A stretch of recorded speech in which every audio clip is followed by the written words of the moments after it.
Koko Prabu dereng ngantos paripurna anggen kula nampi sabda pangandika paduka menika mboten pangling kados sowanipun Panakawan mongko Panakawan Bagong sowan wonten negari Ngamarta Koko Prabu jagat Dewa Bathara jagat Pangestu-Nggara yayi nadyan dipun menapakno Bagong menika tasih Panakawanipun para Pandhawa. Mila dinten samangke kula aturi animbali menapa wigatosipun dene Bagong sowan wonten Paduka Yayi Prabu. Mestinipun wonten wigatos dene ngatasipun namung sadrajatipun Panakawan keraya-raya sowan dhateng Garing Amarta. Koko Prabu kasinggihan mekaten. Mugi kasekecakno anggen jengandika lenggah. Kula diandangu dhateng sowanipun Bagong. Inggih Yayi, kula semanggahaken. Panakawan Bagong padha rarja sapraptamu sawise asu ingkang dadi napas asat ingkang dadi riwe Panakawan Bagong raharja sowanmu Panakawan Nonamit pasang Kalimantabe tinebena ing ladune dumawahing tawang towang sinuwun linepana ing tulak manuk keparang kula ngaturaken sembah sing langsung alon-alon aja kesusu-susu anu wae sumung kemeng pangabekti kula konjo ngersa paduka sinuwun Prabu Puntadewa iya Bagong ndak tampa pangestuku tampanana kula cancang pucaking remi Bagong nun nek ora iso basa ki rasah basa. Kula cancang pucaking weni. Wo weni to? Weni. Ora remi, ora. Ngerti kula cancang pucaking remi dumawahing kiyu-kiyu. Ora kena kuwi. Nggih, nggih. Kula cancang pucaking weni dumawahing wijang. Nah. Rumeketing Werdaya. Saestu andadosaken cahya nur cahya daging rakayuwanan. Sinuwun prayoga nunggunmu ngadhep. Kula nun sampun boten kirang prayogi. Sapa ingkang dadi kancamu Bagong? Kula piyambakan mawon sinuwun kula niku cah kendel. Iya. Nggih. Prayoga nunggunmu lungguh. Sampun boten kirang sekeca anggen kula biyanten sampun Prabu. Iya, Bang. Nggih. Panakawan Bagong padha rarja sapraptamu. Pengetunipun sinuwun Dwarawati Prabu Sri Bathara Kresna wilujeng. Bekti kula konjo sinuwun. Iya Bagong tak tampa pangestuku tampanana ya Bagong. Nun iki nang-nang njandene. Yo aja kurang ajar lho. Terus kok nirokke suarane Kresna men supaya kula niku ya semangat ngoten lho. Panjenengan niku lek ngendika renyah. Carane krupuk niku bar dintas. Kula ya kudu renyah, ya kudu ngimbangi karo sing nimbali. Iya, Bagong, iya. Lho. Anu nggih. Penakno nggonmu lungguh, Bagong. Sampun mboten kirang prayogi. Sakarepmu, Bagong. Ha nggih wis ngonten mawon malah penak. Bagong. Padha rarja sapraptamu, Bagong. Pangestunipun Ndara Werkudara nering sambi kala Ndara. Yo, prayoga nunggunmu ngadhep.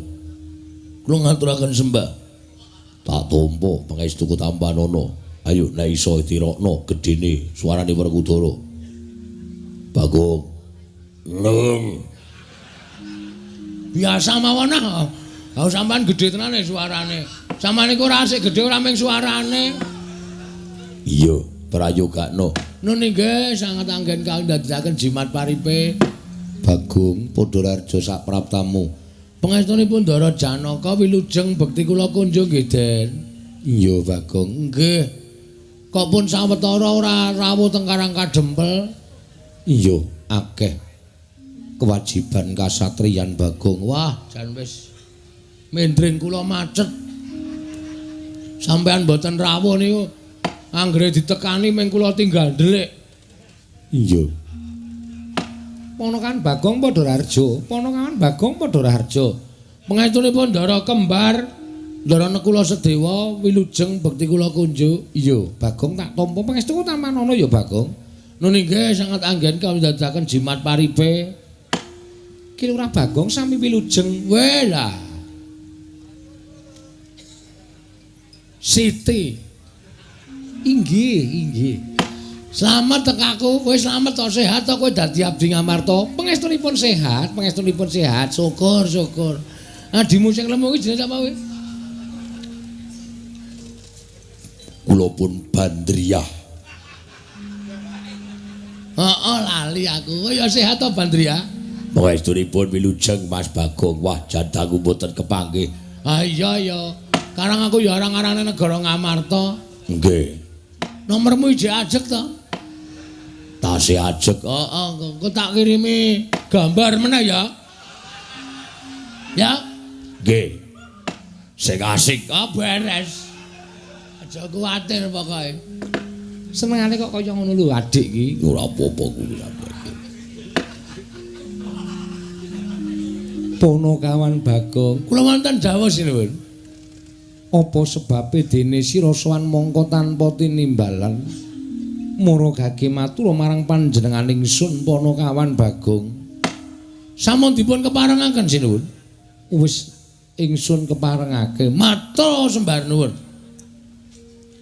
Ingkang sepisan kepareng kula ngaturaken tebah Siti Sekol binunteling ron kelapa. Apuren ta mbok bilih wonten lepat kula anggen kula ngunjuk sapa paduka sinuwun Prabu Darma Kusuma. Kaya ora dadi ngopo, Bagong? Ing angka kalih sowan kula menika mboten saking pikajengan kula piyambak. Nanging kula menika dapur dipun utus Bapak Semar utawi sowan kula menika minangka duta. Duta apa? Duta terong. Duta pengawakane Kyai Semar Badranaya. Mengkono Bagong. Nggih.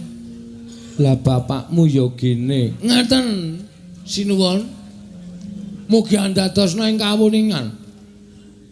Najan bapak niku ketoke wong loro saudon telu saurupan. Ning panjenengan prisa piyambak to, bapak niku kere. Iya. Bapak niku wong ora duwe, tata lair pancen bapak niku wong ora duwe. Ning batin bapak niku wong keserakat. Iya, Bagong. Batine bapak niku dewa ngejawantah. Arep ala dikaya ngapa, bapak niku Semar niku dewa ngejawantah. Tur bapak niku dadi pamomonging para Pandhawa niku wis mataun-taun. Pinten-pinten puluh taun dadi abdi tanpa ngresula, dadi abdi sing tuwajo dhateng kewajibanipun niku mung Bapak Semar. Mengkono Bagong, mekaten nggih. Sabanjure piye? Pada suatu saat nggih. Kuwi tembung apa, Bagong? Waduh, niki tembung modern. Sampeyan sawijining dina bapak niku crita kalih kula. Crita karo kowe piye? Bapak niku nglakoni tapa brata. Iya, menyang endi? Teng Sentrong. Mboten medal 7 dinten. Kalih simbok. Tapa kok wong loro mboten ngerti niku pancen lakune bapak ngonten niku tapa karo simbok 7 Mbah. Bareng metu saking Sentrong, bapak niku terus pucet cahayane. Merga entuk sasmitaning dewa sing sajake Mutawatiri. Terus telung dina bapak mboten kersa dar, mboten kersa ngunjuk. Terus kula ditimbali niku wau. Gong, kowe tak andani aja kaget. Lah ngopo bapak kok ora nyeluk Gareng, ora nyeluk Petruk sing diceluk kok aku? Aku lagi ra percaya karo Gareng karo Petruk. Bapak ngonten niku. Lah ngopo ya Pak kok ora percaya karo Gareng karo Petruk? Soale Gareng karo Petruk lagi wae mbautke dit RT ngono. Mula aku ora percaya karo Gareng karo Petruk. Kowe tak timbali, kowe sing tak percaya. Lho nggih, sendika. Ajeng crita napa, Pak? Aku ki nalika tapa ning Sentrong kae kok entuk sasmita sing sajake kaya Ngutawatiri le. Ngutawatiri pripun, Pak? Sesuk kuwi ora suwe meneh. Ngamarta ki bakal entuk cobaning dewa. Mbah pirang dina saka saiki, mbah pirang sasi saka saiki, Ngamarta ki bakal ke taman Pegebluk ingkang gegirisi. Oke para kawula ingkang esuk lara sore tekaning pati, sore lara esuk ketiwasan. Ngoten niku. Wah. Tenane, Pak. Tenan aku ora goro. Bapak ngendika ngoten niku. Ah Bapak kudune iso nanggung perkara kuwi, Pak. Ngamarta ki sing ngomong Bapak lho. Negara Ngamarta ki sing duwe kewajiban gawe tentrem ki Bapak. Duwe kewajiban gawe kabagyaning kawula ki Bapak. Klebu para Pandhawa ki ya dadi tanggung jawabe Bapak. Iki ambeke diaturke para Pandhawa wae, Pak. Bapak nyandet kula. Aja. Engko ndak Pandhawa kaget. Ning Pandhawa ya perlu ngerti. Mergo nek Pandhawa ora ngerti engko ndak ora tata-tata. Lah jane iki iso ditanggulangi le. Terus carane nanggulangi pripun? Ditanggulangi seranane aku nyuwun ngampil pusaka Ngamarta. 3 cacahe. Napa mawon, Pak? 1. Sik, catetane meneng kene. 1 tumbak Karawelang, 2 payung mata, payung tunggul naga. Payung tunggul naga sing angka 3 pustaka jaminan pustaka jamus kelima sada. Pustaka jaminan utang. Jamus kelima sada. Niku telu-telune kudu tekan Karangkadempel. Bapak sing ajeng nyarati, bapak sing ajeng dongani, srana pusaka 3 niku Pandhawa iso uwal saka bebaya Pegebluk. Neng. Piye karep omong apa? Niku lho, ananging kok dadi neng. Ananging nek sampean mboten maringake, nggih sampun. Monggo mawon kula mung diutus kalih Bapak Semar.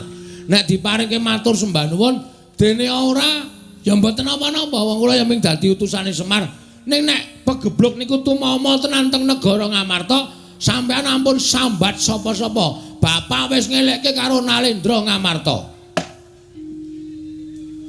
Werkudara. Iye. Piye Dimas?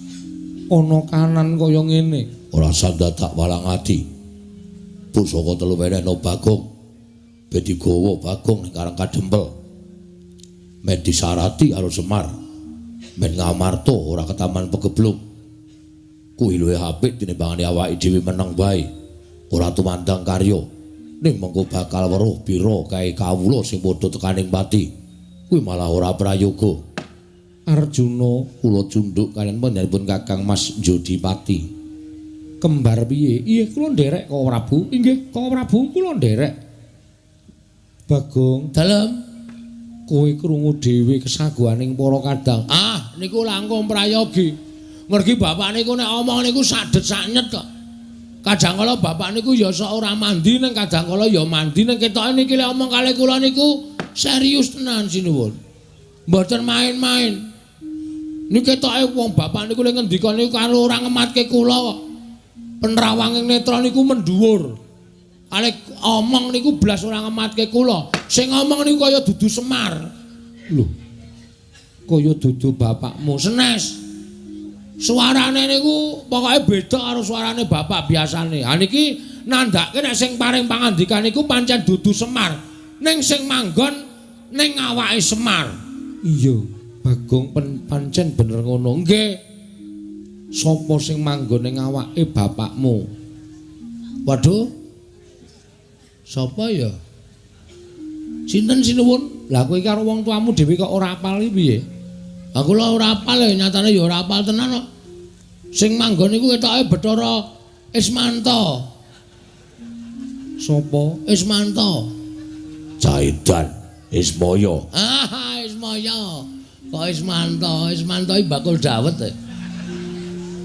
Ismaya, ketoke sing ngendika wong rada alus kok suarane nek bapane ku ora pengendikane kasar. Ngoten nika. Nek niku suarane rada alus, berarti niku asline sing ngomong udu bapak, ning sing ngenjingi bapak. Sing lenggah teng sanubarine bapak. Iya Bagong. Nggih, mula monggo nek aja diparengke nggih kula beto sakniki nek mboten nggih pripun carane. Koko Prabu, wonten dawuh Yayi. Menggah paduka Kanjeng Koko Prabu kados pundi? Nun sewu.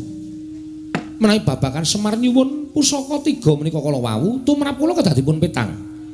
Liripun kados pundi? Nun sewu. Nadan Semar menika panakawanipun para Pandhawa, Semar menika abdining para Pandhawa, nanging nun sewu Semar menika menungsa lumrah.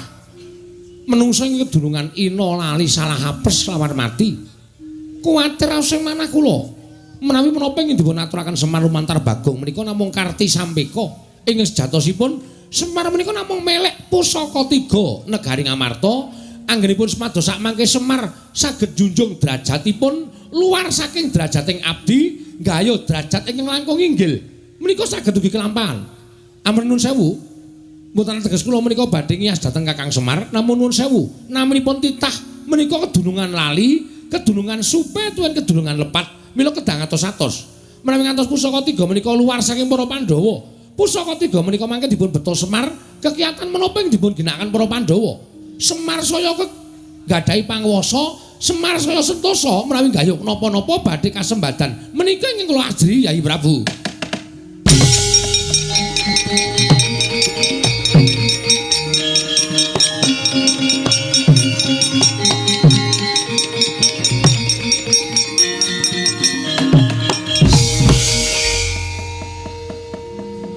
Nuwun sewu kok ana swara rapenak mau sapa sing ngomong? Hah? Ayo ngaku. Antara piyai telu seneng mburiku kuwi sapa sing ngomong nek Semar ki ya menungsa. Kedunungan ina lali salah apes lan mati. Kuwatir rasane atiku nek Semar kuwi duwe gegayuhan kepengin luar saka derajating abdi, kepengin duwe derajat pangkat sing luwih dhuwur. Sapa sing ngentoki kata-kata iki mau? Hah? Kene ora ana sing ngaku babat habis lho iki kok. Nek nitek suarane cilik iki genan Ndara Werkudara. Gus. Ngawur. Oh ya utuh. Ndara Janawa. Dudu Bagong. Sampean. Aku ora kok jeneng ngiyas karo bapakmu ora Bagong, kowe aja salah tampa. Ning niatku mung ngelek-eleke marang para Pandhawa. Angel to kelakone dinalar kanggo nalar sing ganep. Ing atase derajating Semar kok arep maluyake negara Ngamarta ingkang bakal ketaman pegebluk.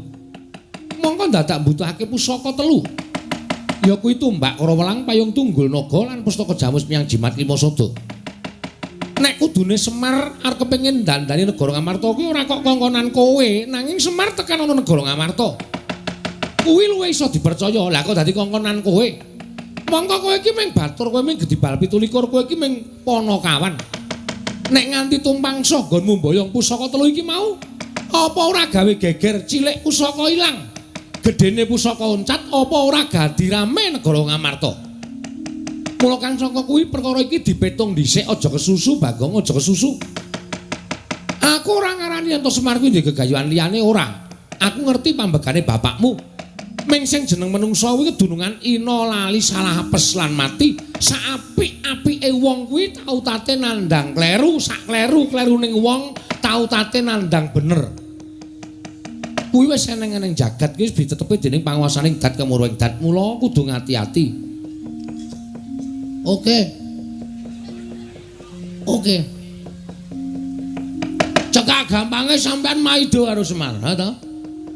Cekak gampange sampean maido karo gegayuhane Semar sing kepengin dandani negara Ngamarta. Malah luwe-luwe sampean ngarani Semar kepengin duwe derajat liyane luar saka derajat batur.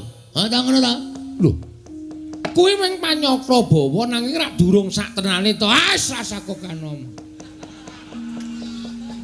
Padune kowe arep nudingi karo Semar. Semar kepengin duwe derajat sarana kowe ketunggan pusaka 3. Semar kepengin duwe derajat ketunggan pusaka 3, Semar kepengin luwih saka derajat batur. Ngono wae rasa dadak tau ubeng-ubengke. Bagong sing sabar dhisik. Ora iso sabar. Aku nek kene iki ora iso sabar aku. Semar dunekke werna-werna, kepengin duwe niat sing elek. kepengin duwe niat sing ora prayoga saya tak takon karo sampean. Semar momong Pandhawa pirang puluh tahun. Tahu Semar njaluk undaan bayar? Tahu Semar njaluk derajat sing luwih dhuwur? Tahu Semar kepengin duwe apa-apa? Ora tahu. Ora tahu. Semar lahir batin nglakoni lakon iki kanthi ikhlas. Ora duwe niat apa-apa. Minangka dadi pamomong ya minangka dadi pamomong. Nek Semar gelem dadi wong duwe derajat, duwe pangkat rasa dadak nganggo pusaka 3 tombak karo welang payu tungganaga pustaka jamus tombak karo welang. Lemu nyebut ki ngawur, ora urusan. Wong nesu bebas. Wong edani bebas. Ahlinya ahli. Padake ora. Ora usah dadak perlu tombak karo welang payu tungganaga pustaka jamus nyajiman lima cetha ora. Ning Semar ki tak omong ya. Ae titi sing Sanghyang Bathara Ismaya, mbiyen nek gelem dadi dewa, Semar ki wis mukti. Wis mukti nang kayangan kono. Ora dadi titah kaya kowe-kowe kuwi. Hah? Ora kok dadi kuwi ora basa kowe. Nesu mosok basa. Nesu kok basa ki wadgu. Punten dalem sewu ngono. Kula tak medal Jawi. Kula nek sampean wani kula tak bali teng Karang Kadempel. Nek sampean wani tenan karo Semar, tak laporke bapak. Yakin kula mboten ajeng wedi nglaporke bapak. Ning nek mengke perkara cilik dadi gedhe mang tanggung dhewe lho sinuwun. Kula wis ora piye-piye pokoke.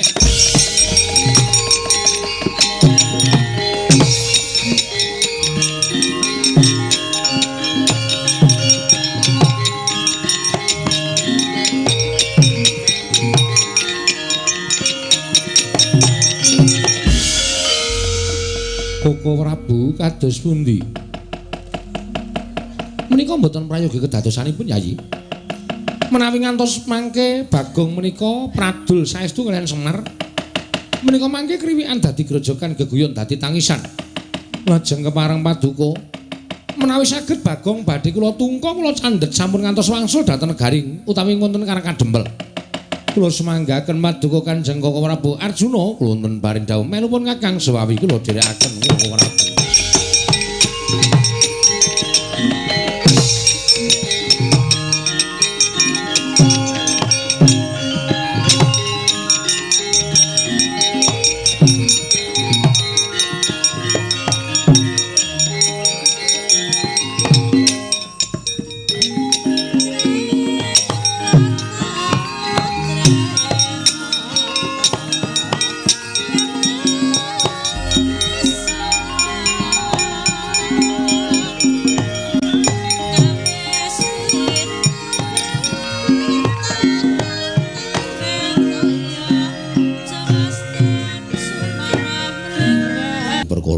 Nadyan Bagong ki wong loro saudon telu saurupan mung drajating Panakawan parandene Bagong ki wong jujur Bagong ora tau apus-apus marang bendarane nadyan solah bawane slogal nang yen to bab kejujuran antaraning Panakawan telu Gareng Petruk Bagong sing jujur dhewe malah Bagong tumrap aku ngono.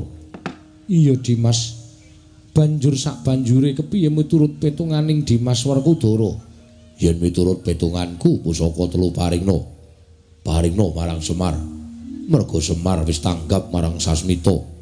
Yen to negara Ngamarta bakal ana apa-apa. Bisane ora tumama ning negara Ngamarta kudu nganggo syarat Karang Kadempel kanggonan pusaka 3, tumbak kara welang, payung tungganaga lan pustaka jamus miyang jimat kelima soda. Pocap kacarita nalika semanten ngraosi pusaka 3 tumbak kara welang miwah payung tungganaga pustaka jamus miyang jimat 5 soda. Eling-eling pusaka menika kedadosan saking Nalindra ingkang digdaya sekti kalintang. Mila panggrahitane tanpa beda kaya menungsa. Mijil saking pagedhangan pusaka-pusaka 3 kumleyang sak nginggiling Datulaya nututi plajaring Kilurah Bagong.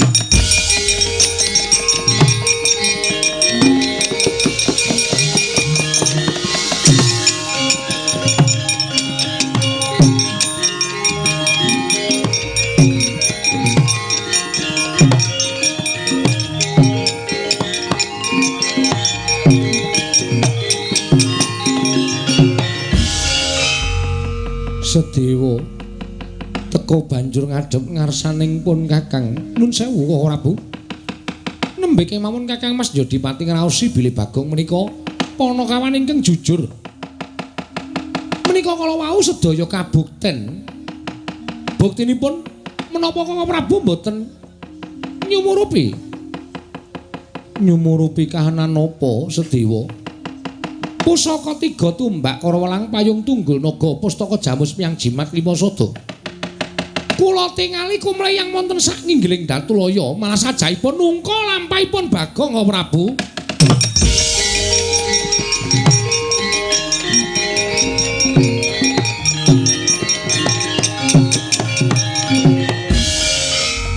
Werkudara. Nggih. Yen ngono bener apa kang dadi ngendikaning Dimas Sena? Pusaka 3 wis melu kelawan Bagong. Rasa dadak ditututi. Pusaka 3 ae panggraitane tan prabeda kaya menungso, dasare kedadian saka menungso. Saka nalindra sing padha salin wujud dadi pusaka. Iya Dimas. Kanthi cara mengkono mbarep ora usah sangga runggi. Sapurnaning lelakon antaraning Bagong karo Kresna kakangku tak kanthi menyang Karang Kadempel. Sowan ngersaning Semar Badranaya. Iya Dimas pun Kakang mungkari manut. Kang mengkono yayi tatanan parengganing para kawula aja nganti ana ing kesempyok ing aradan. Upama dadi peperangan antaraning Kaka Prabu kelawan Panakawan Bagong. Lan tak jaluk Siadi kudu ora kena ngrekake para putra supaya mrawasa kelawan Bagong. Ora bakal aku ngewangi Bagong apa dene ngewangi Kresna. Kabeh tak anggep katresnanku kabeh. Iya Dimas, Sedewa kula maring adhawuh bubarna kang padha seba ingsun kundur ngedaton. Kawula ngestaken dawuh nyuwun pamit madal paselan sing ati-ati aja kaya bocah cilik. Dimas Sedewa. Purna gatining pananggilan. Sanada kundur daton delok saking dampar kencana kinapit gambaran gading kadhiraken sangganing Promban Cedi. Manggung ketanggung Jaka Paloro ing sami ngambil pacaraning keprabon. Kawis dengan saking Mandra tindaknya Sri Naranata katinon saking Mandrawa kaya tansah gumebyar candraning Sri Naranata wau. Kok dengaren aku arep lunga tok candhet, Pak. Antasena. Piye? Kakangmu Gatotkaca Antarja wis nyendikani dawuhe Kresna kakangku. Terus mung wae maneh Kresna kakangku ora jujur. Karo sapa? Karo anak-anake kabeh. Sebabe kowe ngerti dhewe. Kowe tak kandhani saklungane Kresna nututi Bagong. Pusaka 3 ya kuwi tumbak Karawelang Payung Tunggul Naga Pustaka Jamus 5 Sada. Oncat saka pagedhongan pusaka. Lho. Pusaka 3 oncat saka pagedhongan pusaka, Pak. Iya. Nendi? Ngetutke lakuning Bagong. Pusaka 3 mau kedadian saka menungsa, kedadian saka ratu sing digdaya. Mula panggraitane tan prabeda kaya menungsa. Kena tak upamake yen to apa kang dadi gegayuhane Semar kuwi murni lahir batin ora kececekan rasa piye-piye. Oh ngono, ya. Mula kowe tak candhet kowe aja ngestokake dawuh Kresna. Terus malah kowe tak dawuhi. Dawuh apa? Belanana Bagong. Aku, ya. Engko nek aku diseneni Pakde, nek kowe diseneni bapakmu Ndarawati, mengko wadula karo aku sing wangsulan. Dasare apa aku tok kon ngewangi Bagong? Bagong mung ora salah, Bagong mung ora luput. Kresna kakangku paring dawuh karo Setyaki, diwenehi Purbawasesa yen Bagong berguguk utawa waton tegese Bagong arep dipulosara. Sithik akeh Werkudara tau tati nampa pangudange Bagong, aku tau dimong karo Bagong. Yen Bagong nandang lara, aku yo ngrasake lara. Yen Bagong kena apa-apa, aku sing kapitunan. Mula kowe rasah melu-melu kakangmu loro kae. Yen perlu kowe mbelanana Bagong ning tak jaluk nggonmu mbelani aja nganti kawistara. Oh iya, manut, Pak. Dadi aku iki ora melu Pak Ndarawati ning ngestokke dawuh Bapak. Kowe mbelanana Bagong. Lah iya aku ngestokke dawuh Bapak. Yo. Mangkat belana Bagong, ewang-ewang ngono, mesake. Wah, kae Panakawan. Ae abdine Ngamarta Kresna kakangku sajake wis lara ati karo Bagong nganti dawuh karo Setyaki yen Bagong bakal terus bali bakal dipiloro. Yen ana apa-apa kowe sing tanggung jawab ya ngestake dawuh. Ora usah kuwatir, Pak.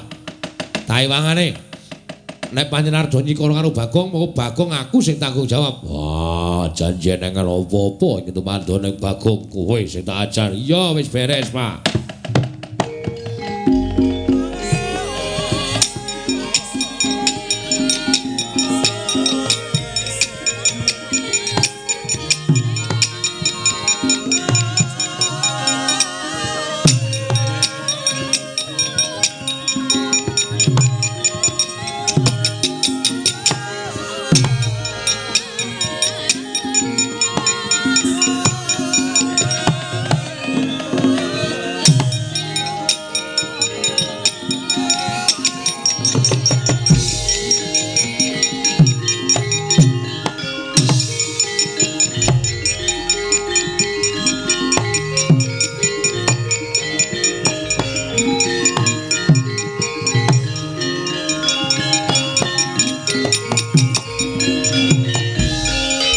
Carian putra lamun kawekasan yeka wisanggeni maya Wisnu Pratenta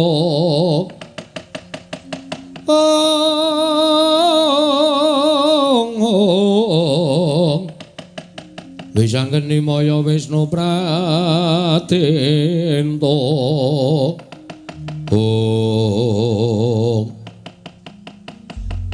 kena aku mulih omong bapak tenan kriwikan dadi grojokan geguyon dadi tangisan lah kok Sinuwun Darawati kok cubriya karo bapak mongko niate bapak ki nyelametke kahanan Ngamarta bapak mergo entuk impen nek Ngamarta arep ke taman pegebluk lah kok malah dikira bapak arep kepengin duwe derajat bangkat srana kenggonan pusaka 3 walah alah bapak ki nek gelem sugih ki ket biyen ora saiki iki lagi pengen sugih, ora saiki iki lagi pengen derajat pangkat. Nek pengen derajat pangkat iki ket biyen, ya kowe Kresna kowe. Sinayang Manggelung. Ratu ki nek awake ireng mesti cubriya karo sapa-sapa. Lah kok dadi tekan semono lek mung ngegagas karo bapak. Tak kandhake Semar. Nek Semar nesumba dadine negara Ngamarta aku wis leleh luweh. Wis mbah aku pokoke iki. Aku nek lapor bapak dadi geger mesti aku ya disalahke. Bagong tumbak cucukan, cangkeme ora tau diatur. Ngrekoso to? Ning nek ora tak laporke, Kresna arep bungahi. Mengko terus omong sapa-sapa nek Semar duwe niat liya, awe cilaka, Semar elek. Wah wis aku iki dalam suasana berdiri di persimpangan. Yang bersama-sama sulit. Jan wis ning manah luweh. Kowe entek obat pirang-pirang ya luweh.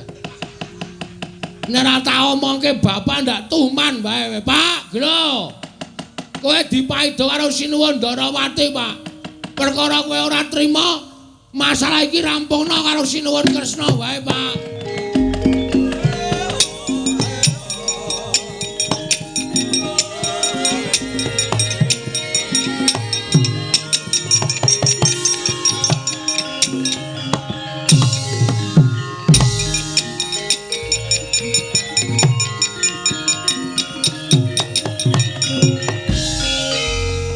Ora tukang pukule wis teko iki. Bagong. Anu nggih. Ndara Setyaki. Iya. Kok le tindak kok kesusu. Nuwun sewu lho biasane niku nek nyawang Bagong ora ngonten niku. Niki kaya le kejem delok kula. Kuwi gatine napa? Bagong. Nun. Kuwi arep endi? Ajeng wangsul. Bali endi? Ayo nang omah. Bali kok nang parane wong. Aku didhawuhi dening Kanjeng Koko Prabu Darawati, kowe ora entuk bali. Jarine kowe arep wadul perkara negara Ngamarta. Kowe arep wadul karo bapakmu yen nggonmu mboyong. pusaka telu ora kelakon merga dihalang-halangi Kanjeng Koko Prabu. Padha karo kowe adu-adu antaraning bapakmu karo Koko Prabu. Kowe seneng yen gawe geger. Kowe seneng yen kabeh padha congkrah. Mula dina iki aku kon ngoyak karo kowe supaya aja bali ning Karang Kadempel. Terus nek kula nekat bali Tak jotosi. ngandel ora. Wis Semar ki dadak kongkonan aku ya ngapa to ya.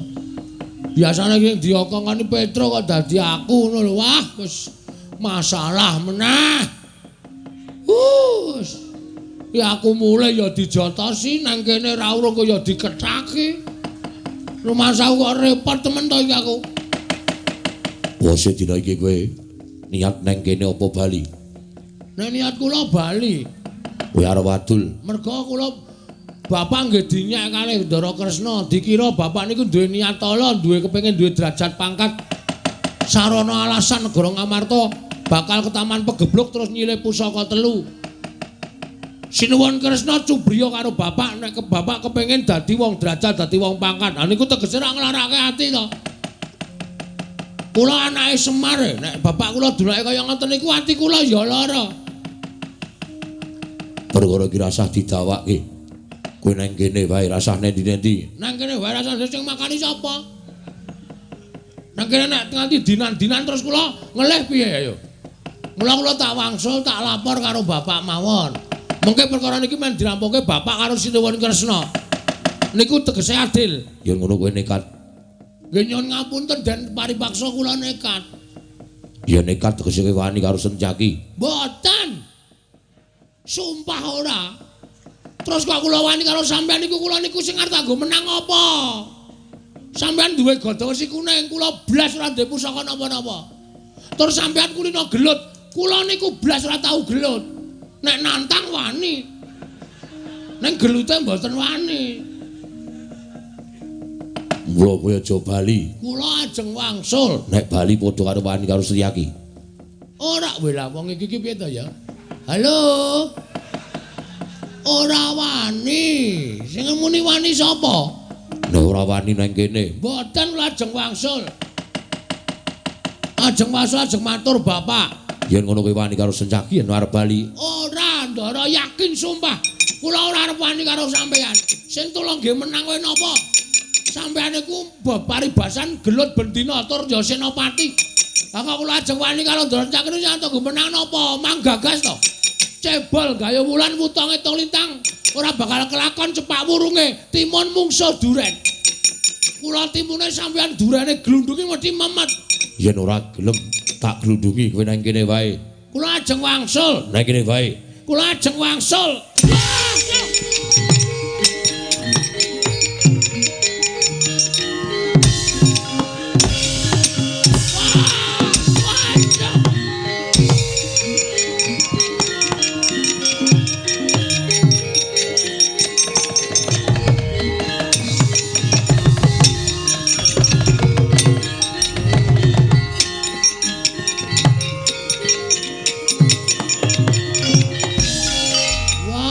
Bajigur tenan.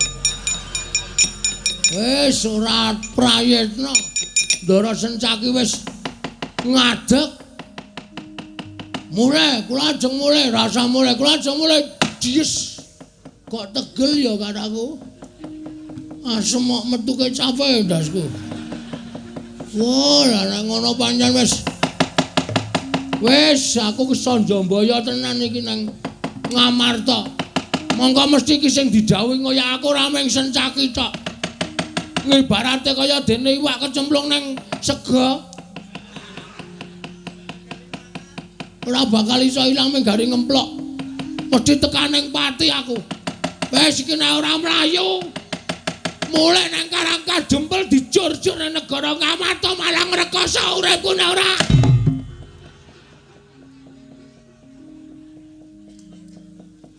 Wis modar tenan aku. Dono ketemu Linmas. Mrene ketemu Gento. Gento cengelmu kuwi. Wah, ngrekoso iki. Bagong. Nggih. Kok nabrak-nabrak ngopo? Ajeng wangsul. Kok bali ngopo? Ngonten perlu. Lah iya perlune apa? Kono aku bloko. Kula ajeng wadul Semar. Oh, wadul bapakmu dis. Bagi tangane saya gede. Mudar tenan aku iki. Ora aku arep ngantem karo kowe. Aku arep jotos karo kowe ning kowe waton bloko. Arep ngopo? Wadul bapak. Mergane wadul. Bapak duwe niat nyirep pagebluk teng negara Ngamarta sarana mboyong pusaka 3. Tumbak Kara Welang payung Tunggul Naga pustaka Jamus Kelima Sada. Terus Kok dipenging kalih Ndara Kresna ati kula lara, bapak dikira duwe kepengin derajat pangkat mboyong pusaka 3. oh, terus Ambareng niku kula nesu, kula terus bali metu niki ajeng mulai niku cegat Ndara Sencaki. lho, Paman Sencaki. Heeh, ya anu nggih. Ngopo Paman Sencaki? Nyegat kula ra entuk bali, ning kula pengen bali. Terus Diantel sirah kula. Dius ngoten. Ah, semok. Ora siap e kula. lho, nek siap wani po? Ah ora. Wong ora wani kok dadak siap barang ora. Wis ora-orane iso ngampet lara ta ya. Terus piye? Lah terus sampean niki ajeng napa? Menging kula bali. Ra. Aku mrene iki aku untuk dawe bapak. Bapak sapa? Lho, bapakku. Bapakmu sapa e? Lho. Kowe iki tak tonyo lho malah ora bosok. Anu bapake sampean sinten e? Bapak Werkudara. Wah, Bapak Werkudara ngendika pripun? Antasena, kowe aja nganti wani karo Bagong. Kowe aja nyikara Bagong. Ning Bagong kae tau tate ngudang aku, momong aku, malah nek perlu Bagong kae wangono. Mergo niate Bagong kae suci. Niate Semar ki ya suci. Ming Kresna sing sajahe golek-golek perkara, ngono. Ndara Werkudara ngendika ngono? Iya. Wah, pancen piyai sip tenan. Ngerti alambe ati kula. Lah iya. Lah iya. Mula aku kon ngewangi karo kowe. Ah, nek ngoten nika Sencaki nika mang jotosi. Kosek. Nek aku jotosi mak cilik Setyaki aku wani. Ning kok nek didelok wong akeh iki kayane ora wangun. Lah terus Kowe maju meneh. Papakno mak cilik Setyaki. kowe iki ora edan to? Lho. Kok malah ngono edan? Lah kula niku bar diajare. Bar diantel nggon bathuk. Dis ngonten kula klengkangan candhak, sirah kula jeblas kena mabrek. Kula madhep mriku diantel cengal kula dis. Kula niku pun ajeng mlayu kok maju meneh sampeyan mriku to. Setoh matane ora mendono-mendono ngono kuwi. Kowe maju meneh tak ewangi. Lah iya, wis genah. Terus lek ngewangi piye? Nek kula tekan iki wis mati, piye ya? Iki nek dienggo nek omong ki. Ngene to, kowe maju sik, ning aku tak manggon ning awakmu. Wih. Wah, seneng karo bojoku kowe, ha. Ora ning awakmu, ora ning omahmu, ora, ning manggon ning awakmu kuwi. Oh, tak kira nek manggon serumah karo aku. Ngerdingke kowe, ha ta? Ora. Iya, wae. Mula nek bojoku memeni kok wirawiri. Wirawiri dengkulmu melocot kuwi ora. Wis saiki kowe tak angslupi. Angslupi pripun? Kanthi badan sukma aku manggon ning awakmu. Nek kowe tak nggoni, kowe diantem ora krasa lara, pate ra iso mati, kowe iso apa-apa wae kowe digdaya. Nane. Tenan. Ora ngapusi lho iki. Ora. Serius lho? Iya, serius. Carane Ngamot ambegan, aku tak mlebu ning awakmu. saniki. Iya. Metu pundi? Metu cangkem? Ora sedeng. Metu ngendi? Metu sing mriki amba ning ketoke ciut ning amba niki. Nek rada jenes lho, Hus. Wegah aku, kowe ngamot ambegan. Ngesane iki? Wis, aku tak mlebu ning awakmu ya. Nek aku wis mlebu ning awakmu, kowe ngopo-ngopo bakale dadi wong digdaya. Kowe diantem ora ngrasake lara. Kowe dipateni ra iso mati. Aku tak mlebu ning awakmu, kowe dadi wong digdaya. Mbah! Slamodar. Ning ngampet ket mau omong wae ora. Oh ya lali ya. Lali tan bisa lali. Ayo guys. Wis gawe. Ing tiba kantep Bayu Atmaja ngeling risang Satya Wiratama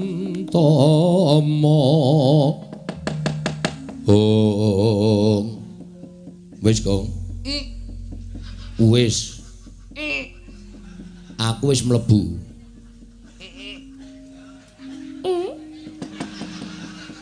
nanti kepentut mpun mlebu wis lho wedan teng awakku lho ora mbrenjel ya iya padahal sampean gagah kula cendhik lho aku rak badan sukma nganggo panglemunan oh mekaten iya naming kowe diantem Mak Trisni iki ra ngrasake lara tenane tenan ngopo ndasku jeblas ki lemah sik ternyata ora krasa edan gleleng iki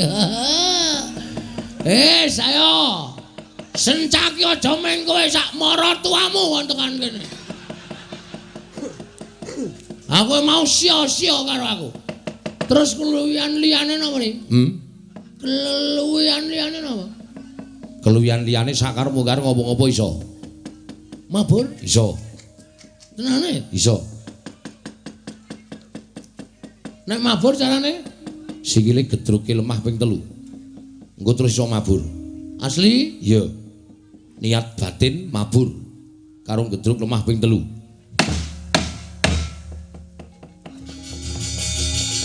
weh yo tenan asem kok wah wis gleleng tenan iki suah ngendi-endi ketok golek kamar mandi sing ra ono gendrenge wah ngandel ora waduh wah aku nek ora duculi ngono kae iki kisra nang pikiran wah bajigur tuwa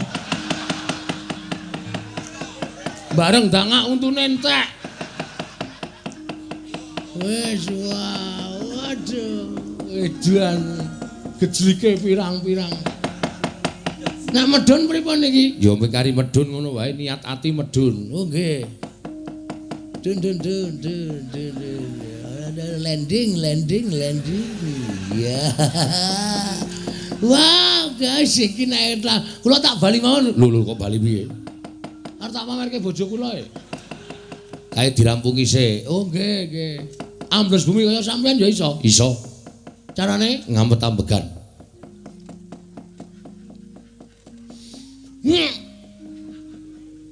terus ngletak ngono wae ora bablas weh ngenek kejeglok ayo tratapan ndarantosena iki sok ngapusi kok nek ngletak duok ngono ra ya menjoto ora wis to yakin wae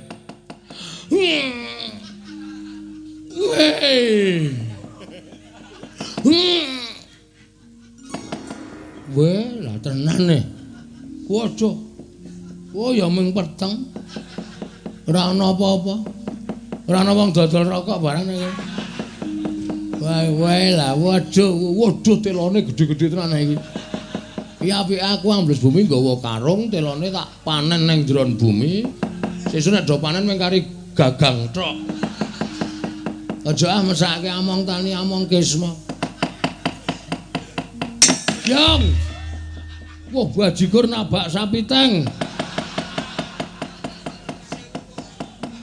neranise wis weh lah wis sarean iki kuburan ketok iki lho iki kok madhep ngetan wedi ya ben omong-omongan karo jejere ya nek tak benake paling iki jarene sok disiksa kae paling disiksa iki wah iki ana sik gari balung tok wah ana sing sik wuto iki wedok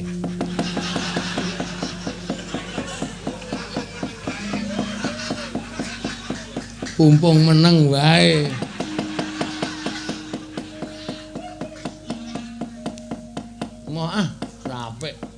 Jedelah. Ya, mabur. Medul meneh. Ambles bumi. Jedel meneh. Mabur. Enak tak tanjake pokoke. Ora kowe arep maju perang ya apa? Sak ngarepku kowe iki meneng wae to. Meneng jero kok cerewet. Oh, aku metu mudhar kowe tiba. Aja, darah antasna. Ampun metu lho. Iki tak buntuti kabeh bolongane. Tak leboni lilin. Ben mangkel aku. Ampun metu lho. Ora, ning medun, guys. Gek dirampunge pakaryane. Ayo. Amo Suramrata Jamrata bagian padha-padha. Sentyaki kowe mau ngantel aku ya. Ini pembalasan Arya Kamandanu.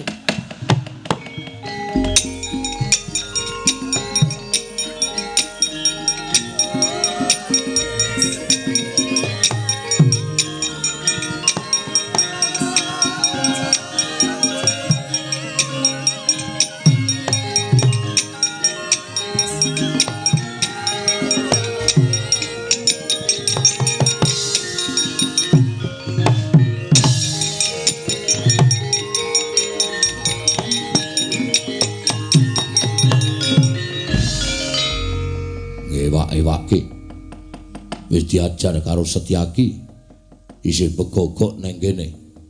Wong iki aja sok sumbar. Ngono. Wong iki aja sok sumbar ndak aber. Gajah kae ngegungke tlalene ning kala mangsane apes tlalene. Ula kae ngegungke wisane ning kala mangsane aber wisane. Manuk kae ngegungke swiwine ning kala mangsane pepes swiwine. Ngono. Glopa-glape. Gajahe kepengin menek. Elake. Kowe iki omong apa? Aku malah nembang to iki. Ayo Sentyaki kowe arep ngapa kowe? Kowe arep ngapa?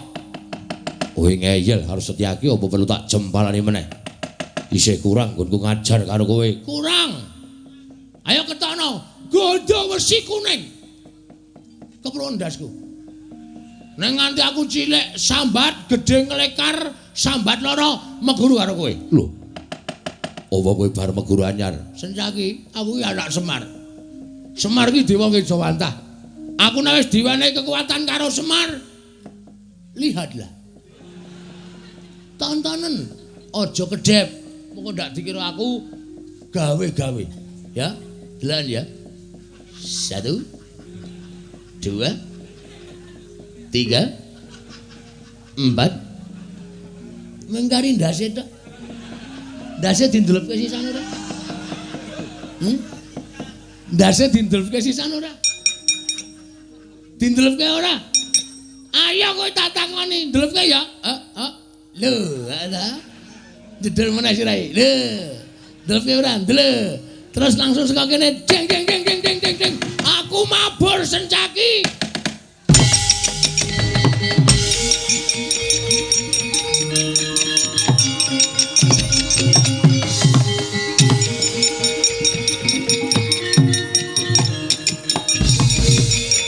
Elok tenan.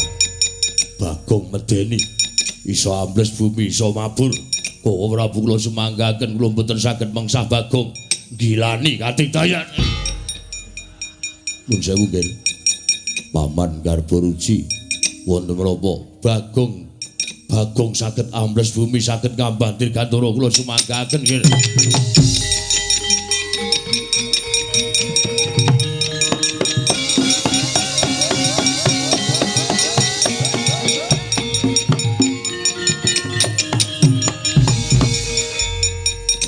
Suramrata Jamrata imbangan padha-padha.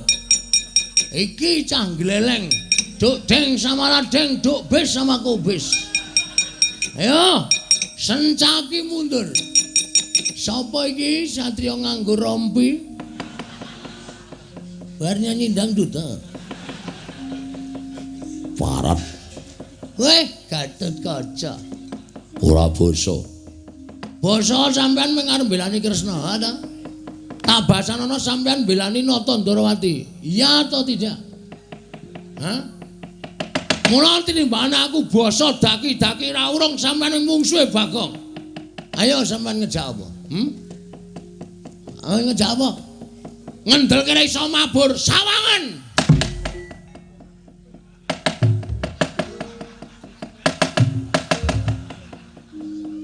Edan ra wedi. Medun. Medun kaya aku banter. Medun kok alon-alon. Welo ngece we. Padahal aku ora iso medun banter. Hah? Mabur wis tak duduke. Sekali iki kowe ora kaget. Pancen satya pompengan. Delon.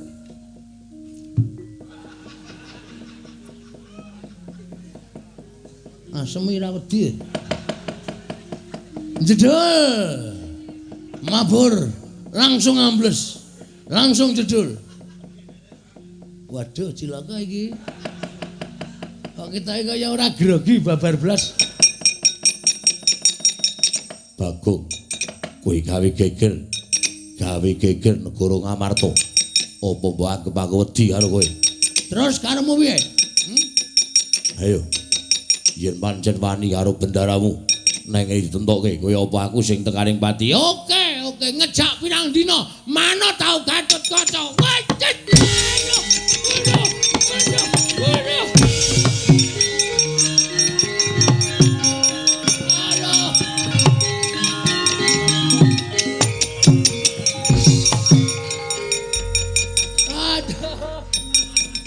Aduh. Mati aku aduh. Wis kira kasa iki. Apa ora kowe? Aduh. Minta ampun Gatut Kaca. Ora bakal tak wene macak. Tinimbangane kowe urip. Tinimbangane kowe bakal gawe geger negara Ngamarta, Bagong tak pancat pundakmu tak jebol sirahmu. Waduh piye iki? Kecekel endasku. Mati dening aku. Aduh!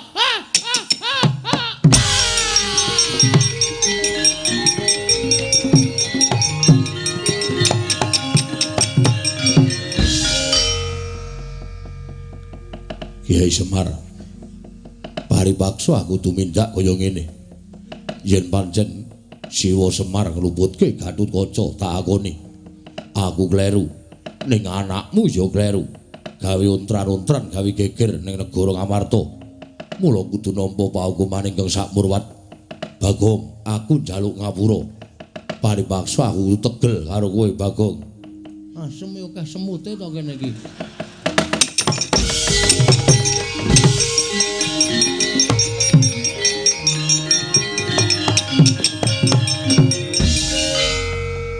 Kene weruh wong mati pindah we girap-girap. Nyatane dirubung semut tenane. Ketoke sandiwara kok mung cokoti semut geni aku ngrekoso. Ayo. Pokoke nek ora tak gawe sungsang bawana balik mumpung Bagong lagi gleleng iki. Ayo sapa sing arep ngetok mung aku legane ngati.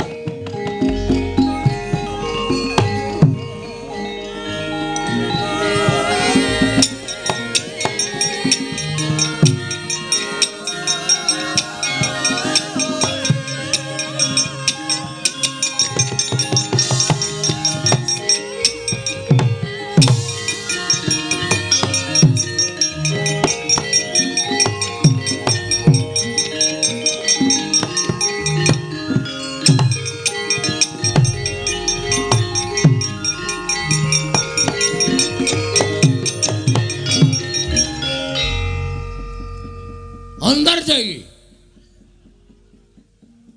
Ya dasar para nyata Bagong. Kan mbelani Kresna ya ana. Gatut Kaca wedi karo aku. Gila karo aku sencaki mundur. Kok dadi kowe arep mungsuh Bagong iki tanggo menang apa? Bagong mentas meguru anyar. Sawangan dina iki Bagong iso ngambandir Gantara.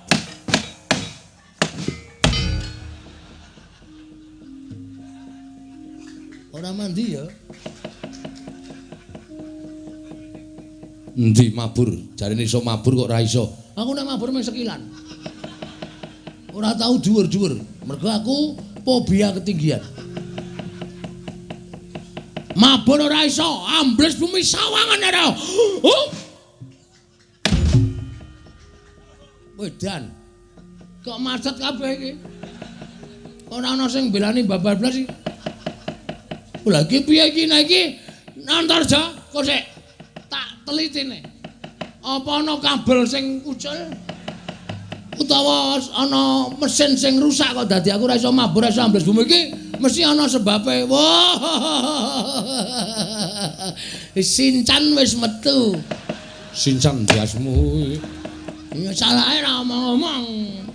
Mau ora ya omong-omong dadi kula niku ora patek kisinan ora. Piye iki? Minggir. Minggir ganti aku. Ampun gelut lho Kakang Adi. Wis ben. Nek kono wangi Siwa Ndarawati tak wanenane Go, tak jajale Kakang Antarja karo Antarsena iki menang sapa? Aku ora marahi lho iki kok dadi masalah meneh iki kok. Iku sing disalahke aku meneh iki kok Dan. Menengo. Ngopo Kang? Didhawuhi karo Siwa Ndarawati Bagong ora entuk bali. Oh sik, Bagong ora entuk bali iki Bagong arep bali nang sapa? Wong Bagong bali nang omahe dhewe kok ora entuk ki piye? Kuwi hake Bagong. Kuwi kamardikaning Bagong arep bali ning omahe. Perkara Bagong arep ngopo-ngopo ning omahe kuwi wis purba wasisaning Bagong. Tur karo meneh tak delok iki mau bapak paring pangandikan. Paring pangandikan piye Dimas? Yen to tumbak karo welang payung tunggul naga. Pustaka James Lima Sada uwal saka pagedhongan pusaka melu laku ning Bagong.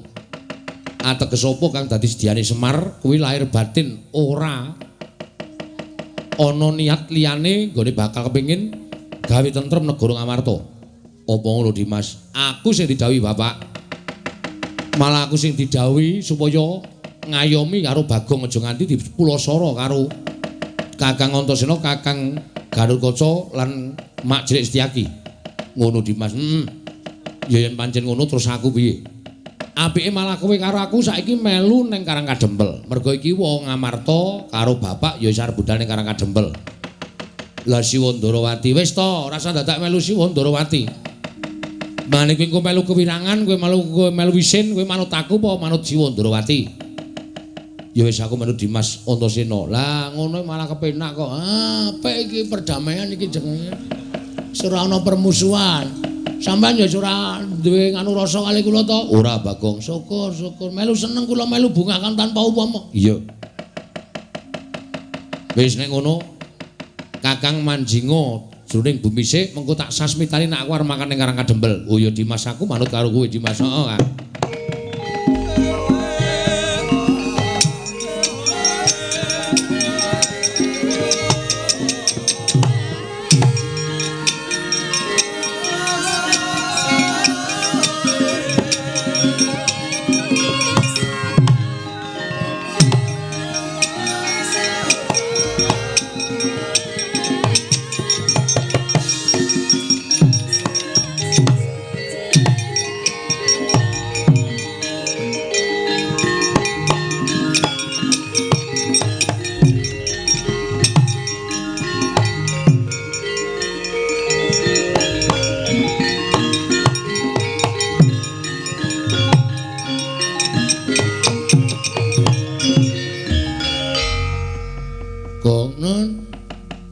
Kabeh wis katon padhang. Nggih. Wis kowe bali yo.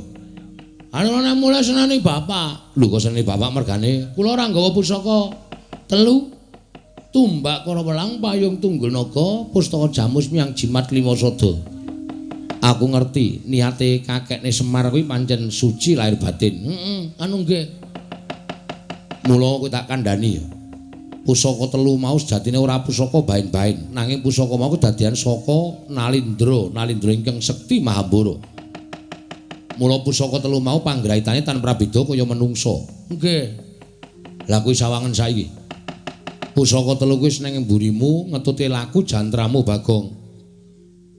Masa? Tenan, aku ora goro. Udus. Wedian. Niki napa mbiyen kedadian saka menungsa? Iya. Menungsa kabeh tur Nalindra kabeh. Wah, mula kok dong karo karepe Bagong. Niki napa? Tumbak Kurawelang. Sing niku Payung Tunggul Naga. Kok kaya gada? Lagi mingkup. Kuwi nek digarke ya iso. Oh nggih. Sing kaya layang tanpa tulisan iki. Pustaka Jamus Miang Jimat Kelima Sada. Ora saben wong iso nyekel kuwi ya. Nggih. Bejo kowe iso nyekel kuwi, aku wae ora wani nyekel pusaka telu. Ning jarine Punden Pandhawa nek arep nggawa pusaka telu kuwi disembah sik. Hah? Disembah. Menuju kuwalan. Oh nggih, siap. Kemarang pusaka menika kula beto wonten Karang Kadempel, Ndara. Ya, kono gawane ning Karang Kadempel. Malah kondo bapakmu iki nom-noman lancur-lancur Pendhawar tak irit ning Karang Kadempel, bantu karo bapakmu, Gong. Wah, siap matur sembah nuwun. Pun nek ngoten kula tak beto pusaka niki nyuwun pamit nggih, Ndara Tasena. Ya ya sing ati-ati aja kaya bocah cilik ya, Gong. Nggih, matur sembah nuwun. Apa bendara kula, Den? Ndara Puntadewa, Ndara Werkudara. Kula ngaturaken bekti nggih, Ndara. Ya Kakang Semar ndak tampa. Ora liwat pangestu Tampanana. Nggih. Kula pundhingga jimat. Semar ndak tampa. Tiba padha-padha depol. Nggih, Den. Enten apa kok sami rawuh enten Karang Kadempel? Njumbuhake kelawan utusanmu. Ya kuwi Bagong ing nalika semana nyuwun ngampil pusaka katelune negara Ngamarta. Tumbak Karawelang Payung Tunggul Naga lan Pustaka Jamus Miang Jimat Kelima Sada. Apa wis sira tampa Kyai Semar? Sampun. Sampun kula tampi, Ndara. Malah sakmangke sampun semare wonten ing Karang Kadempel. Pancen niat kula nyuwun ngampil pusaka katiganipun menika supados sakmangke sageta kinarya srana anggen kula Hambirat Sukerta ingkang badhe tumanduk wonten Praja Ngamarta. Mengkono Kyai Semar Nggih. Lan boten wonten cecek niat sanesipun anggen kula mboyong pusaka telu menika nggadahi gegayuhan sanesipun menika boten lair batos. Ndara kula kinten sampun ngertos dhateng Jawi lan lebeting Semar. Ya Kyai Semar. Yen to pancen kaya mengkono, Puntadewa kelawan kadangku Dimas Werkudara mung jumurung kersaning Kyai Nayantaka. Mangsa borong bab padhang lelakon ing Praja Ngamarta Kyai Semar. Nggih, Ndara ngestakaken dawuh. Samareka den prayitna samurires eka balik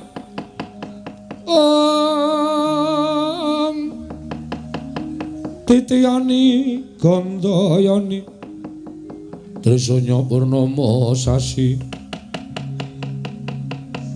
Kilar-kilaran ing tengah latar milang lintang Bima Sekti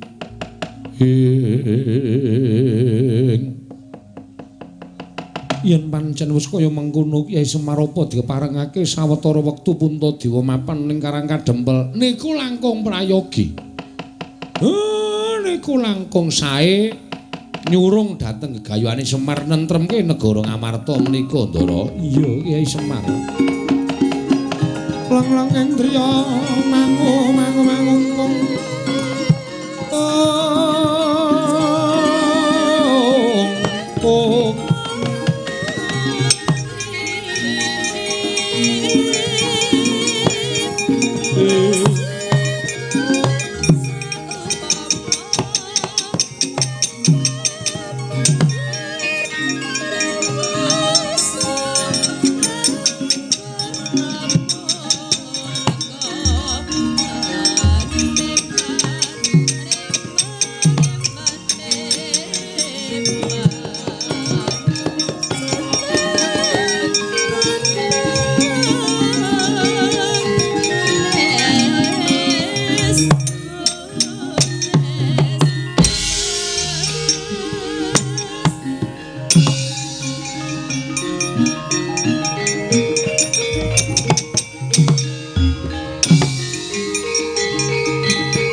bumi kuncing langit kelap-kelap katon lir kincanging risang mawe gandrung sabaran katulu wukir moyak mayik saking dias baliwur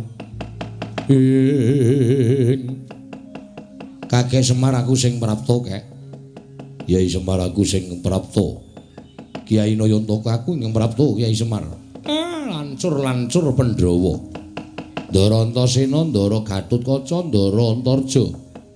Iya kek aku sing prapta ning papan kene. Wilujeng Den, ya slamet. Wilujeng Ndara, ya Reng slamet. Gareng slamet. Nolo gareng aku ya slamet.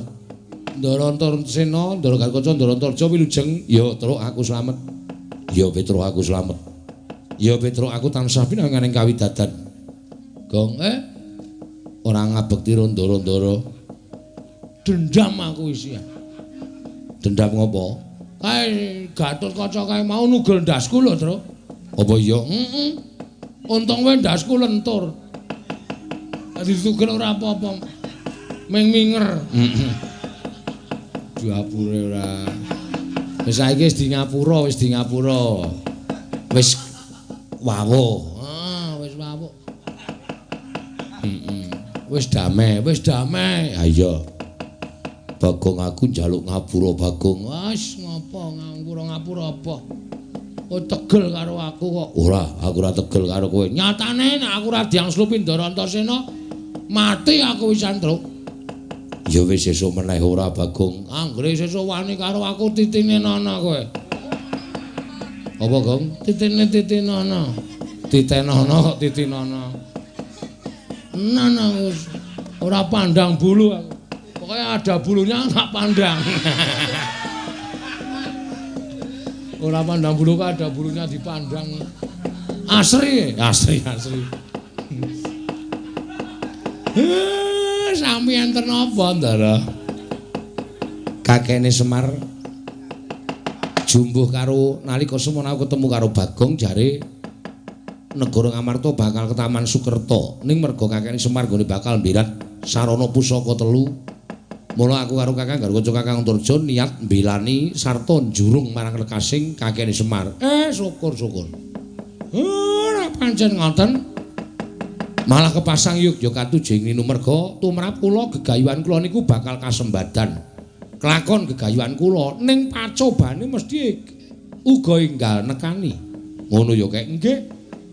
Mula niki mboten dangu melih pacoban niku mesti bakal teka.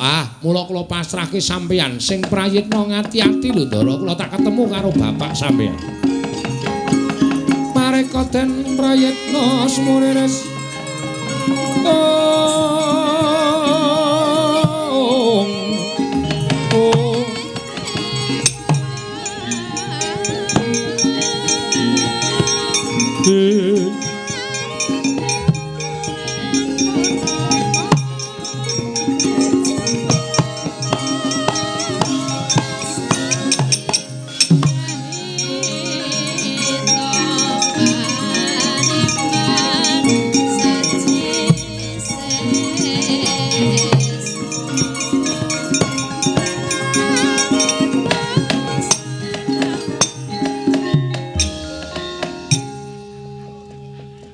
Diseseke sik terus. Boleh nyuwun tong-tong enceng tung tak tung cek tok. Ayo men. Karang ya ora usah dadak sesek-sesek to reng wong penabuhe iki ya nganggo tenaga ora nganggo mesin. Kesel kok kepel. Kesel. Wah ya jagongan ndara-ndara iki ya. Ah iya. Ndara Gatotkaca iki jebuna paling dhuwur dhewe ya reng. 173 kok. Nggih ta, Den? Iya. Ndara Antasena ki 128. Ndara Antarja ki 171 nggih. 171 gejlek cengelmu iso. Kok 171 tenan cendhek banget. Tenan meng padha prasti kuwi. Ha iya. Ning yo sing praitna ngati-ati reng. Ngendikane bapakmu mau tak pikir-pikir bener. Wong ki nek gegayuhane wis kelakon, pacobane bakal cepak. Mula kowe karo aku wajib surtiti ngati-ati, aja ming paningal lahir tok ning paningal batin diwengake. Lho, Truk, paningal batin diwengake. Lho, Gong, paningal batin dingake. Wis tak ngake ket mau. Ora ana sing mlebu-mlebu ae. Paningalku batin ayo wis kerjule ngengake ngantian. Ha iya. Mula kudu ngati-ati reng nek ana apa-apa engko ndak kowe karo aku dukane karo bapakmu. Oh nggih, monggo mawon pokoke kudu sing prayitna ngati-ati Ndara. Gunjang gancing langit kelap-kelap waton. Perkin sanging risang mawe gandrung.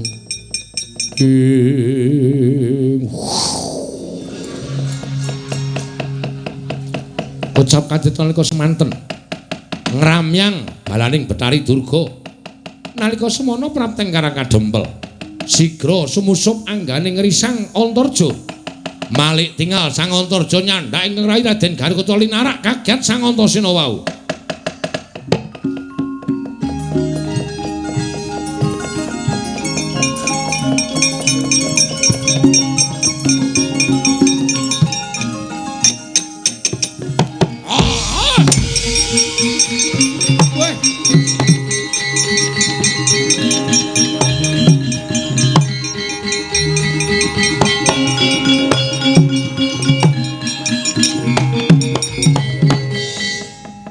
Tenan kok Reng. Malah iki luwih mbebayani. Sajake mungsuhe iki mungsuh sing ora ketok. Kakang Antarja kok ngerti-ngerti nglarak Kakang Garukaca. Walah dalah kene ora tak singkirke mesti gawe maksiat ning Karang Kadempel.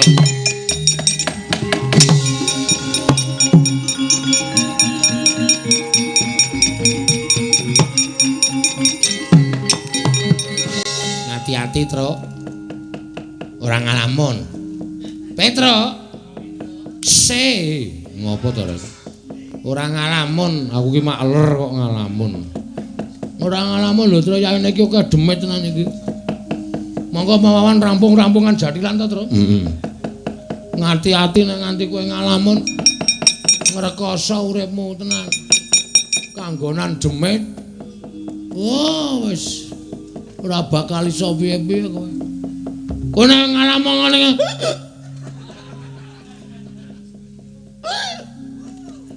Ngopo e, Gong? Keselak apa piye, Gong? Kok kaya ora Gong? Lho kok matane malik Gong? Gong, kowe sadar ora le? Wah, tenang kae bocah kae.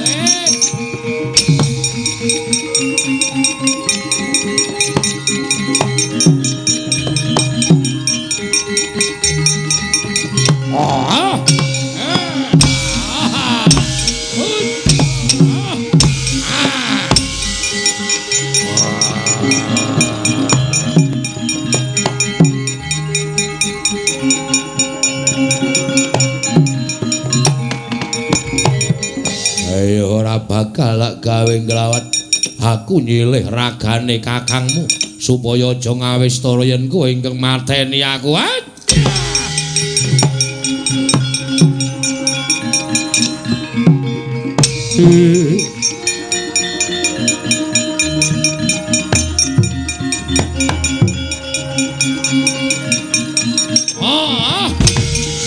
Eling, Kang.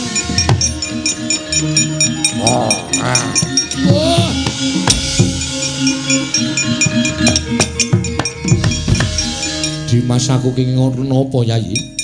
Kakang dinggone wong sing kurang tanggung jawab. Bangsaning jim berkasaan ngenggo raganing Kakang Mulasara Kakang Garukaca. Aduh. Adhiku Garukaca piye? Ora apa-apa, Kang. Ana semingkir. Iki dudu gaweanmu ning gaweanku, aja melu-melu, Kang.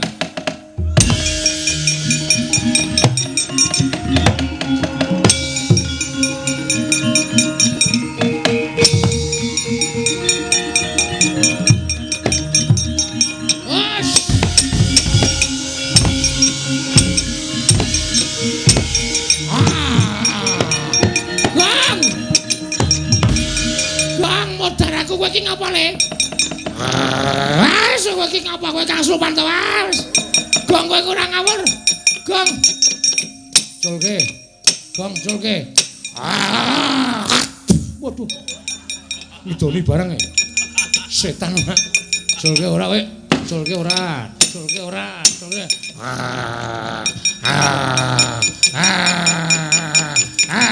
Kecantol. Aduh iki kecamel rada angel.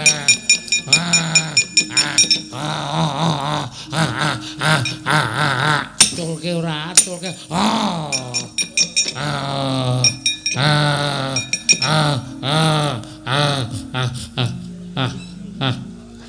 Asal. Dileboni jenggot irunge ya iso wahir. Ayo, culke ora. Culke ora. Ora culke. Ora culke. Culke ora.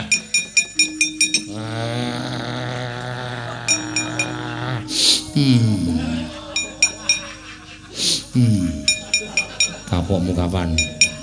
Ayo, sambat to. Culke ora.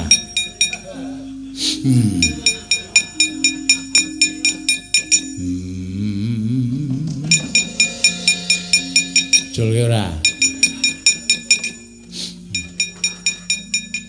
Dia nambune, Tru. Rados pirang dina ya kowe? Kok le meka. Muka apa ora kowe? Wah, Bagong ngawur. Njaluk japa mantra Bapak ora? Manut, Gong.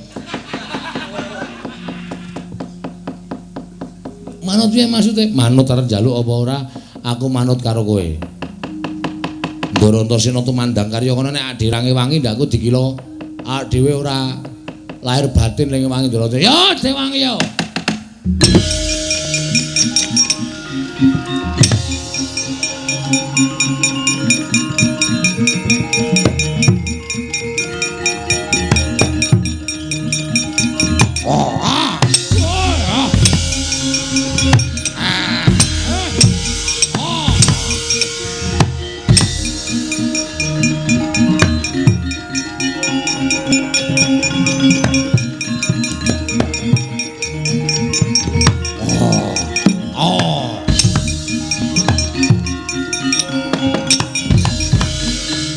Gancing langit kelap-lapaton lerkin sanging risang mawe gandrung ing anane aku ora gelem males mergo jane aku ngerti Lek aja kebangetan kaya ngono to Lek mbok sampean ki mikir sampean ki menggali sampean metung kakekne Semar ki labuhane tumrap sampean wis akeh apa sampean percaya karo ngendikaning Wa Prabu Ndarawati ngeboti Wa Prabu Ndarawati ngiwake karo kakekne Semar.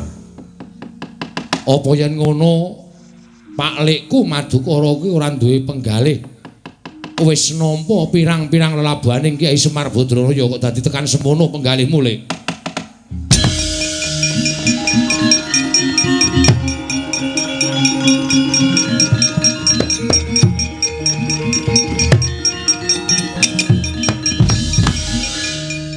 Antasena, malah wis nang kene. Sing nang kene ora mung aku karo anak-anak Pandhawa. Ning Siwa Darmakusuma, Bapak Kyai Jodipati ya wis lenggah nang kene. Nek sampeyan ngamuk kaya ngene iku tak andhake karo bapakku malah salin perkara. Aduh, aja nggir. Koko Prabu, Kakang Mas kula manunggal wonten ing Karang Kadempel.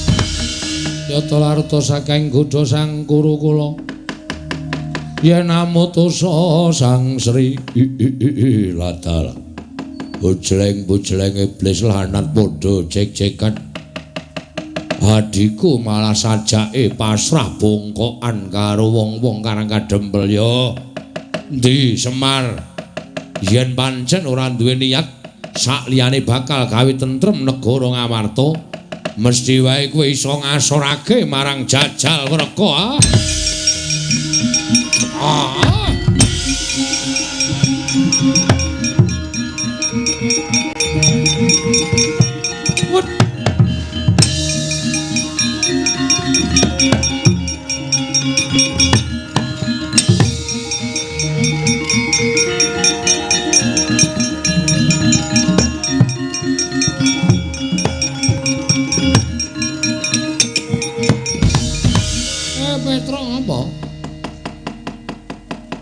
Ndara Antasena ketemu macan, macane Badar Ndara Janaka. Iya, terus Ana buta gedhe banget, Pak. buta gedhe. Sumbar. Ayo, nek pancen Semar ora duwe niat liyane mbangun Ngamarta, mesti wae iso ngalahke Jajal Werka, jenenge Jajal Werka. Bapak wis tau jajal urung? Jajal sapa? Jajal Werka ki mau?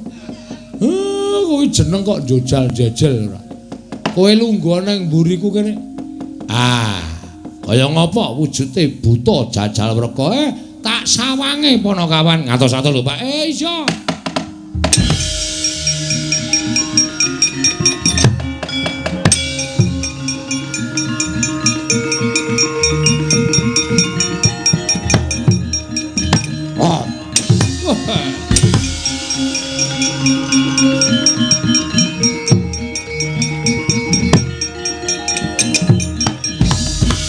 Pareka den prayitna semuriris semuriris eka balik titiyoni ladal Semar. Durung tau wanuh, durung tau tepung, lah kok wis tepung karo aku. Apa ora jeneng wong kondang, apa ora jeneng wong kaluka? Ngartasi aku ming derajate ngaceplik kok. Sampean Ratu Buta iso ngerti karo aku. Yo, pancen aku wis ngerti karo kowe. Terus wigatine niat mung bakal kepengin njaluk bali pusaka telu. Tumbak Kala Welang Payung Tunggul Naga Pustaka Jamus Nyang Jimat Kelima Sada. Kok sik kowe iki sapa? Lah kok njaluk pusaka telu? Kowe dudu wong Amarta, kowe dudu wong Pandhawa. Lah kok dadi kowe njaluk pusakaning para Pandhawa? Monggo Pandhawa wis padha ikhlas maringake pusaka, saiki wis padha lenggah ana ing Karang Kadempel. Lah kok dadi wong kowe liyan kebrayan kok njaluk pusaka telu? Aku sing tunggu pagedhongan pusaka negara Ngamarta. Semar Saba Ngamarta iki wit negara rung dadi tekan saiki aku wis Saba Ngamarta. Sapa wae sing tunggu negara Ngamarta ki aku weruh, aku ngerti marga kuwi bangsaning Jim. Andaning Prabu Yudhistira duk nalika semana padha dadi pengayoman tumraping para Pandhawa melu njejaga negara Ngamarta. Yen aku rung tau tepung kowe kuwi sapa? Kowe iki Jim ya udu, kowe iki buta ya udu. Lairmu buta, ning jane batinmu dudu. Ha iya apa ora? Sapa, Pak? Strewet menengo kowe. Menengo kowe ora ngisruh. Ora kok laire buta kok batine udu ki sapa? Mengko kowe ngerti dhewe. Aja ngapusi aku. Kowe aja ngapusi Semar. Ya ta? Lairmu buta ning batinmu dudu, mbok ora usah dadak sok sulapan kaya ngono kuwi. Nek sing sok tok doli sulapan ki Petruk Gareng Bagong kowe kena, nek Semar aja. Mergo Semar ki ngerti trik-trik sulap. Aku mbiyen tukang sulapan. Lah kok dadi kowe malah pamer karo aku? Lho, apa kowe ngerti karo aku? Ora ngerti sebab apa? Yen pancen awas-awas kita ngerti karo aku sapa? Sinuwun Ndarawati to sampean. Wah!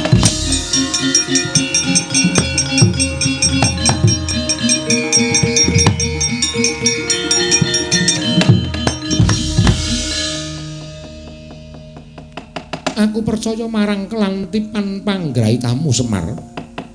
Angin nuwun sewu Kakang Semar. Wektu dina iki tetep Nata Ndarawati ora percaya lamun Kyai Semar ora duwe niat liya kejaba amung gawe tentrem negara Ngamarta. Buktine ngatasé mung bakal mberat pagebluk wae kok dadak nganggo sangu pusaka telu. Iki rasa kuwatir penggalih Nata Ndarawati gandeng Semar kuwi urip ning alam padang jejering menungsa. Saapik-apike menungsa mesti tau tate tumindak ala, sak ala-ala ning menungsa mesti kesasapan watak becik. Kuwi wis dadi kodrating Hyang Mahanasa. Mula ora usah dadak walang ati kowe jujur karo aku, niatmu apa Semar?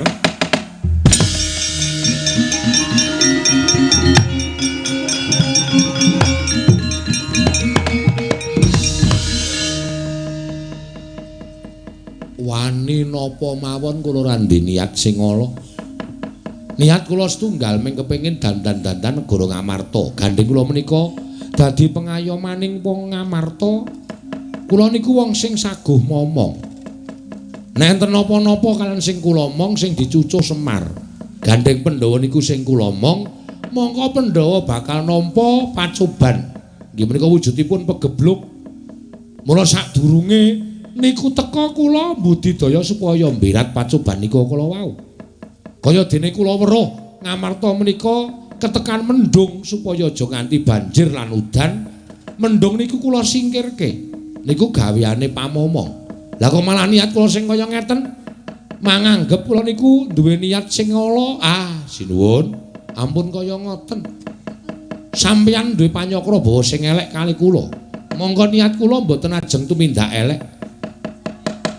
Saniki mangpresani. Nata Ndarawati kali senjata cakra niku mboten isa dipisahake. Kekarone manunggal tetunggalan nyawiji. Mboten? Mang titeni nek niat kula elek senjata cakra mboten ajeng wal saking kancing gelung sampeyan. Ning nek niat kula apik mboten katabetan rasa ala. Senjata cakra manunggal kali pusaka 3. Mang titeni, Ndara.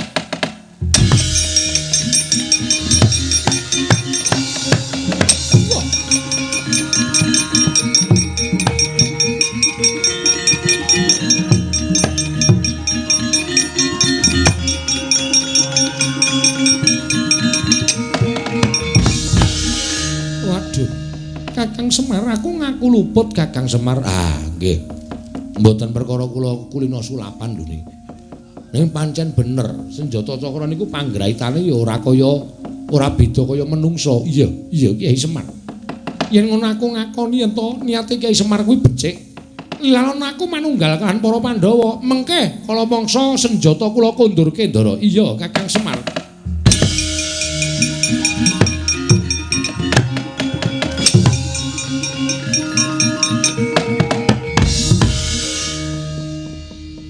Ditambahi senjata cakra iki piye, Mas? Sing penting rada beda. Aku nek nganggo Teguh Yuwana slamet sungsaning Gusti. Aku damen diarani tekan ora padha wae. Cukup dinehi senjata cakra niki rasane wis rada beda. Wah iya. Bapake pancen pinter dasmu. Iki mentekne wong bingung. Kudu kepiye meneh Bedari Durga singkirke tak singkirke kaya ngapa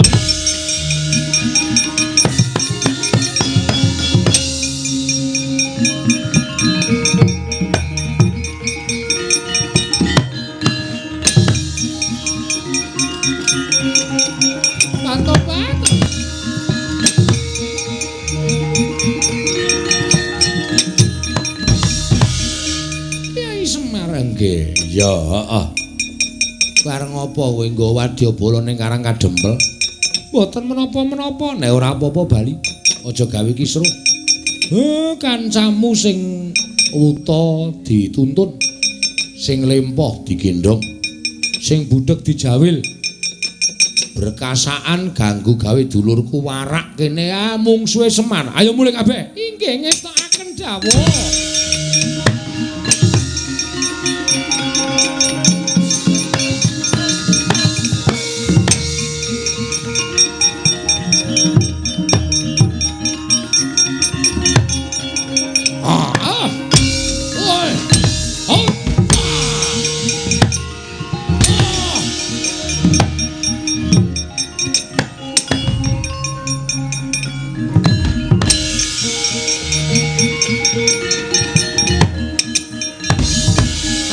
Madangi jagat tumungup-mungup paneng sapucaking bukir marebak bang sumirat keneng soroting surya mega lan gunung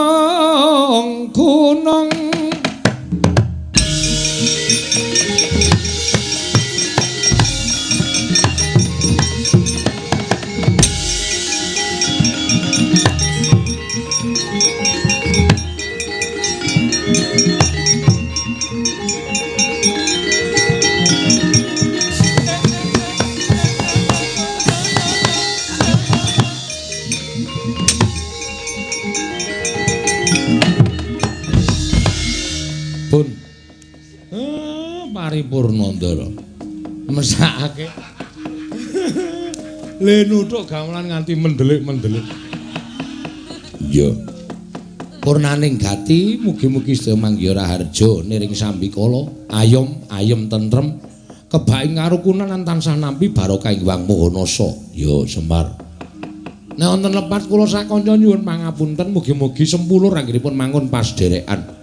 Sura Sudira Janing Kang Rat suh berasut tapi kula Darmastuti rahayung sami makarya rahayung samya pinanggih. Kula nyuwun pamit. Menawi wonten lepat sepisan malih nyuwun pangapunten Ndara.